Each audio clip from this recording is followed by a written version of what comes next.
Hey, what up everybody? This is Stevie Breach coming to you. I know that in my WrestleMania preview videos, I was talking about the Bray Wyatt and John Cena match, just saying how basically I didn't really, understand what this feud was about. I didn't really understand, why, Cena and Bray Wyatt were having a match at WrestleMania, just that they were.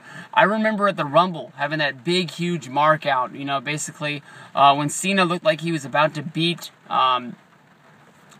Randy Orton with the big FU in the middle of the ring, and the lights went out, and they did the whole Wyatt's, and then there they were, and me, Zach, and Luke, fuck.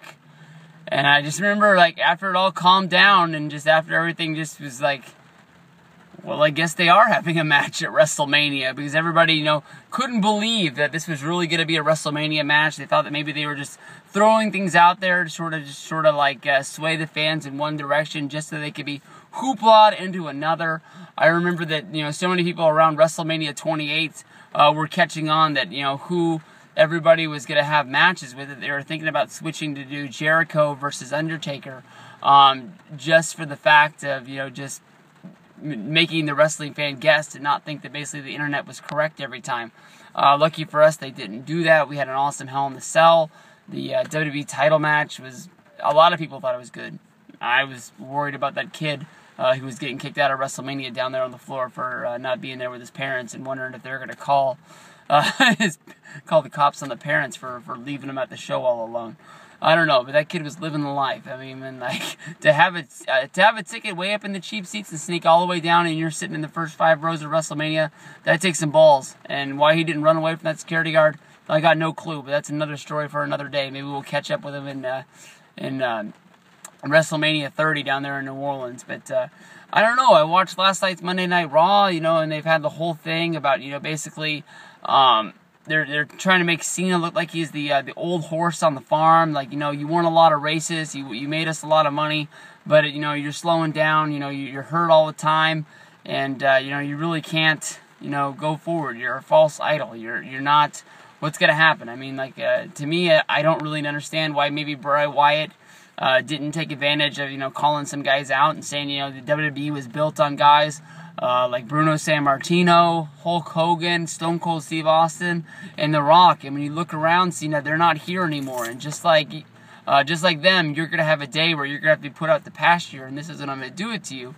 I hope you enjoy WrestleMania 30, because it's going to be your last. For some reasons, they pretty much turned last night on Raw into John Cena's comedy hour. He came out dressed up like the Wyatts, with the face mask. And I don't know how the fuck he, got with the Wyatts and made them, believe that, why there was, a new member or something like that. If there was a new member joining the Wyatts, wouldn't they fucking know that, one of them was joining him? They all looks like, oh, look, he's with us now. And then he comes down and whoops your ass. And, then you're like, oh, what the fuck happened? They're all blaming each other for what's going down. I don't know. I know you're supposed to, disband belief every once in a while when you're watching this shit. But basically, to me, I don't know. They made the Wyatts look like idiots. And I know that I stress so hard that, you can have Cena lose this match and have him win the next 15 in a row against Bray Wyatt. That doesn't matter to me. But at WrestleMania, Bray Wyatt has to beat John Cena. He has to. And I mean, even if you come out on Raw and you do some shit, or maybe you wait till Extreme Rules, you do a 1-on-3 match. I know you like to do that. We had to sit through it with Survivor Series with a 3-on-2, and at TLC we had 2 different 3-on-1 matches. I don't know. Have Cena go up against the Wyatts 1-on-3 for all I care. Even if I don't get my wish. When I first thought about this match, the first thing that went through my mind was that, the Wyatts are going to play the numbers card. Hulk Hogan, he is I was going to call him the general manager. He is the guest host of WrestleMania. You do not put him in that place if he's not going to do anything. Think of all the guest hosts of Raw. Think of The Rock as the guest host of WrestleMania. The Rock went down there. He got physical at the end of 27. Guys like Jeremy Piven, he jumped in the ring and tried to take out Cena there. These guys are there for a reason. They're not just names on a card in order to make you, I don't think anybody's buying WrestleMania in order to see Hulk Hogan. But I think that honestly, when it comes down to it, it's going to be 3-on-1 out there, and Cena's going to be getting his ass kicked. The real American music is going to come on, And somebody's got to run into a fist. Somebody's got to run into a big boot. And I don't care what people say that Hogan can't do the leg drop no more. This is his last run. This is his last time in WWE. He's going to drop that fucking leg drop if they have to cart him out of the ring. I know that contradicts everything.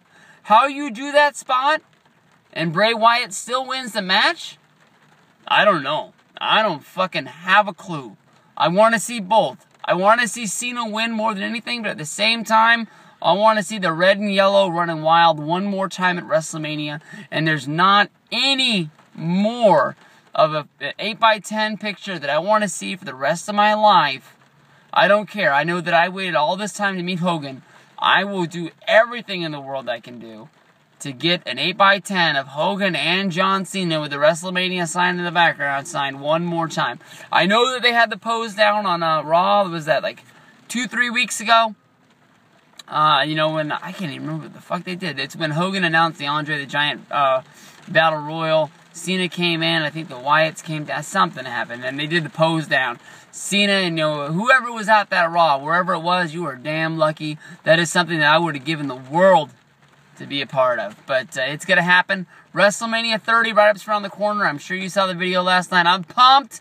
I'm packed. I'm ready to go. I'm jealous. I got buddies driving miles and miles to get to where they need to get to fly out to New Orleans first thing in the morning. I got to do another half days of work here today. I got to do a day's work tomorrow. And shit beans, man. I am all kinds of fired up. Big time jealous. Big time props. Justin Subryan. Jay Dizzle 777. Assault and Battery 777. I wonder how they got them sevens in there. And then we got at It's Miguelio. Freaking 88. We're going to be meeting up with everybody, man. Fist bumps all around. You know, Cokes and beers. Whatever old you are, we'll get you whatever you need to drink. Let's do this, baby. Bam!